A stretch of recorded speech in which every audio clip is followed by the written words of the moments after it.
I watched so much Father Ted yesterday. Yeah, I tend to watch it about twice a year. It's like an annual thing. Yeah. Just after we talked about it on 9 Pitches yesterday. I usually go Father Ted, Peep Show, Alan Partridge, and then maybe the IT Crowd, but or Black Books, but I sort of loop them. I was going to say where you stand on IT Crowd, because sometimes people who like Father Ted don't necessarily like IT Crowd.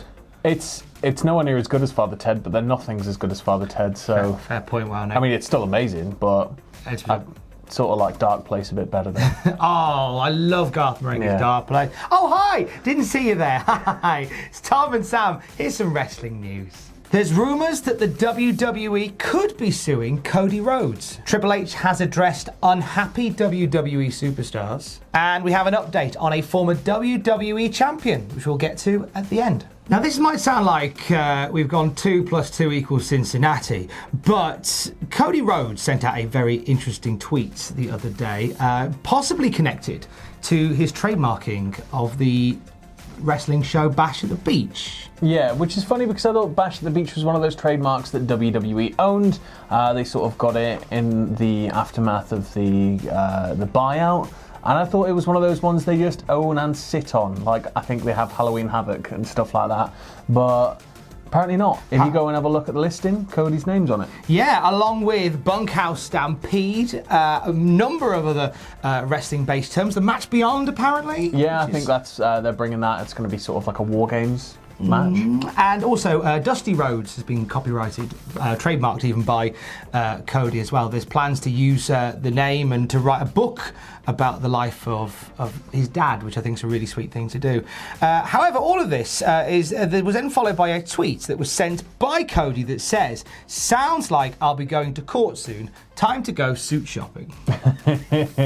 Yeah, Do we think that WWE are about to play silly buggers over some names? I don't know what the crack is, but I know that in this country, I don't think you can trademark something for the deliberate purpose of somebody else not using it. So when WWE trademark, if they trademarked, say, Bash at the Beach, say, 20 years ago, and they've not used it, but they keep renewing that trademark, and then, or they get butthurt about somebody else trying to use it, it's like, well, you basically only owning it to prevent other people from using it and keep other interested parties away. So maybe that'll be a sign of it. I don't know. It could be something to do with the trademarking of Dusty's name because, I mean... Because the whole thing with that was they were reluctant for Cody to use Rhodes as a surname anyway. Yeah. Which Cody didn't need. He went away, he reinvented himself as Cody and proved he could do it off his own back. Which I think, excellent. Yeah. But then there's something about the idea of him wanting to, sort of pay homage to his dad and write a book about him and keep the name alive there as well. I mean, we'll see how this one pans out. I mean, I'm hoping that it's nothing to do with Bash at the Beach because they've announced the show. I mean, well, it's kind of happened. They'll just have to announce it and call it something else if it's some sort of legal obligation. But I mean, it's not so much a regular game of tennis for WWE's legal team here because they're up against the Khans. It's not like they're just bullying around anybody. Yeah. This is probably one of the only families in America that the McMahons have a worse legal team than. So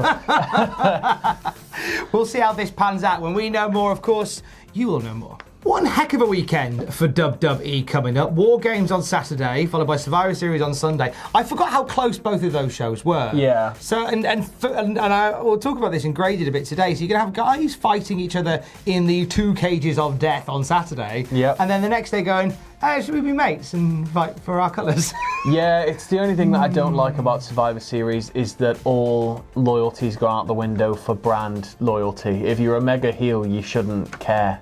Yeah. Like, Eddie Guerrero was great, like, back in the day, looking like he didn't want to come to work. Like, he hated being there. So, like, why would... Like, when you've got a good heel that can have that sort of, like, look where it's like, no, I don't really want to be here, I don't want to do this. And then it's like, but I'm going to fight for SmackDown. Oh, no. Especially when so many people involved are former NXT guys now anyway. I think I heard Welcome Back chanted about 38 times last night on NXT for all the Raw and SmackDown guys that were popping up. But Triple H did a media call, and during this call after NXT, he talked about a number of things, but the one thing that caught our eye is he talked about unhappy WWE superstars. There's been quite a bit of this lately. Yeah, I mean, Oney Lorcan has now changed his name back to Biff Busick on the old twits, and he has requested his release. There's been just wave after wave. Sin Cara, who else? There's just been loads.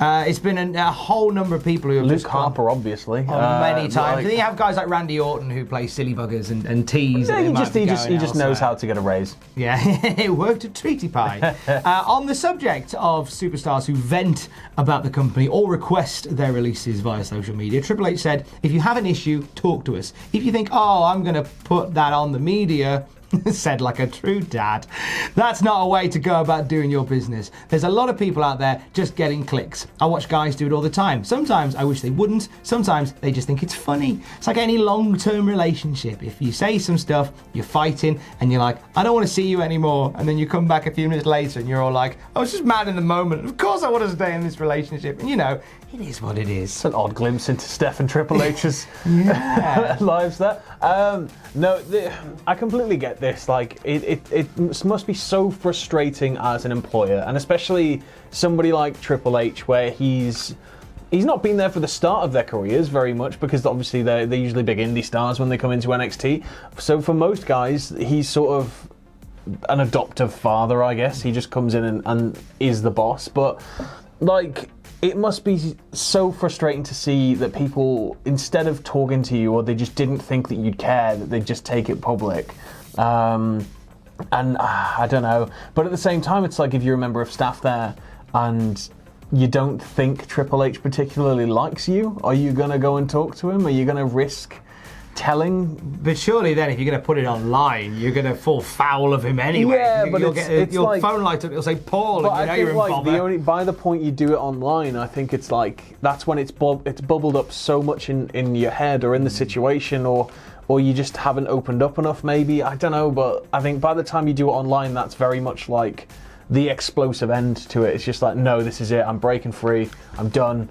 But Triple H continues and says, there's a silliness to it. To me, there's a maturity issue, and it's not how you handle business. With professional wrestlers, the key word in front of that is professional. That's what we're trying to change. That just means you get paid to wrestle as a full-time job. Yeah. Professional footballer, you don't have to be a nice person. You just means that's your job. It means you don't put a bullet in on MySpace saying, I'm done with wrestling, love you, bye. I'd love if Wayne Rooney did that. That'd be amazing. A few other points from this media call. Triple H says, and this is a breath of fresh air and a sigh of relief for NXT fans. He says he has zero interest in wrestling at Survivor Series, despite the rumour doing the rounds that he will be. Yeah, he's got zero interest, but when it turns out that the leader of his team gets knocked out backstage, who's going to fill in? Oh, it's Triple H. It's revealed 2 weeks later on NXT TV that Triple H attacked him. Well, the final Triple H takes the belt, Triple H takes the other belt, Triple H takes the other belt, and he becomes the NXT champion, like a Megazord. Insert that meme here of Triple H with all the belts on all the arms, multiple slammies. He does say the final member of Team NXT will be made probably on the day of the show. It will be epic and the fans will love it. Shawn Michaels. Do you reckon? No. I don't know. Maybe it's a debut. I'm quite excited to be. I think it's somebody coming back across to NXT. Cody. Kevin Owens, I think. Big Kev's the good money, isn't it? Big Kev's the good money. We break down some theories, good, bad, and indifferent. It's a good match dynamic, though, isn't it? If he just walks across the ring and starts his own team off a man down. I think it'd be ace. Yeah. Team Kev for the win. 9 pitches for WWE Survivor Series on our YouTube channel right now. We pitched some interesting stuff, some bizarre stuff. Yeah. We talk about Father Ted a lot as well. I think you'll love it. Go check it out after this. And finally, an update on Alicia Fox. There's been some rumblings about why she's disappeared from WWE TV. Some talk about some issues she may have had. She was moved to the alumni section on WWE.com. Alicia Fox has revealed online that she's in recovery from alcoholism and a few months now sober. She says, for a while I thought I could avoid addressing my recovery of alcohol. I'm human and realised it was time to be transparent and honest with you on social media. Today, I'm a few months sober. I've creatively navigated my emotions, snagged some new skills, and I want to help. I figured I can be sharing my insight and be of service to anyone finding it hard to believe that you are important and deserve an opportunity to learn how to live a clean and sober life. She then includes her postal address if people want to get in touch with her.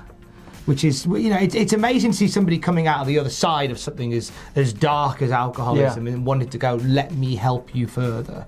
No, it's just fantastic. Like the fact she's been able to do this, turn her life around, and she's now like wanting actively to help others. It's great. It's absolutely great. We send nothing but love to Alicia Fox, and you know, who knows? We may see her back on WWE again soon. I think she's one of those performers that was is something like the longest.